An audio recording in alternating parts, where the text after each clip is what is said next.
I'm quite active on the website Cura, where you can find information. So you post questions on there, and people can provide you with answers to your questions. But I also contribute on there and actually answer some of the questions myself. And one of the recent questions I was asked on Cura was, "What were your mistakes when you first started your business?" And I just thought that this was something that was worth recording a quick video on, because over the years of running businesses and now investing in them, I guess the things that have gone wrong in the early days for me is what I now see going wrong in a lot of businesses. And it really does boil down to people, process, cash flow and financial control, mindset and marketing. And generally, these are the things that go wrong. And I actually wrote a book on the subject of how to fix any business within 30 days, which is available on Amazon. But some of the things that we cover in the book are around these key things that potentially I see going wrong in many businesses.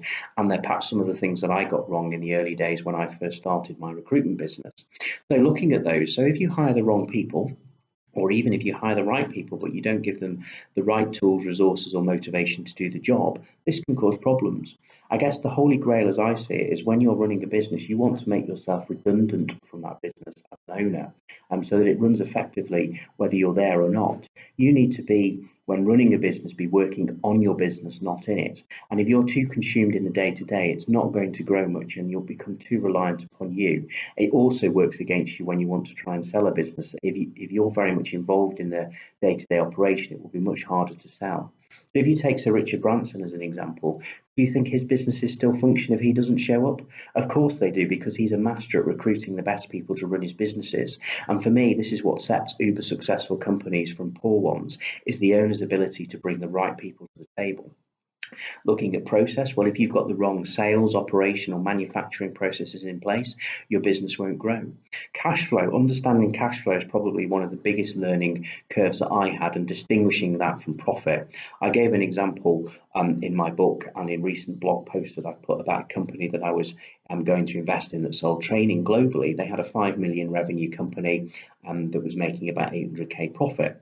Now, one of its major contracts was to a Middle East government, and the contract was worth about £1 million in revenue. It was going to cost about 600k to deliver that training, so they were going to make 400k profit from this training that they were going to deliver, and it would take about 6 months to deliver that training. So they sent their people in. They obviously had to pay their training, the trainers' flights, accommodation, wages, etc. But this company had negotiated really long payment terms. I think it was about 12 months, which I think is really dumb. So this company paid 600k to deliver the training. It sent its invoice for £1 million for. Its profit and loss showed 400k profit from that one contract, but it wasn't going to get paid for a year. So it incurred 600k worth of cost, which it had to pay for. And of course, that left it short of cash because its invoice wasn't going to get paid for a year. And I say very often to business owners that revenue is vanity, profit is sanity, but cash is king. So having really robust cash flow management in place is one of the biggest things any company should have, in my opinion. And it's something that I've outlined in my book. I think mindset is very important. So you have to be focused and determined to achieve your plan. And if you don't have a plan or the right mindset, then the business will probably fail. Marketing, well, you have to have the best product or service, but if nobody knows about it, it won't sell. Marketing, to quote Deborah Meaden, one of the UK angel investors and Dragon's Den panelists, she says marketing is about telling your customers what you do, why you're better, and you need to keep telling them. And marketing has probably been one of the second biggest learns for me after cash flow. In the UK, and it's similar statistics in most Western countries, is that 94% of small businesses fail in 5 years.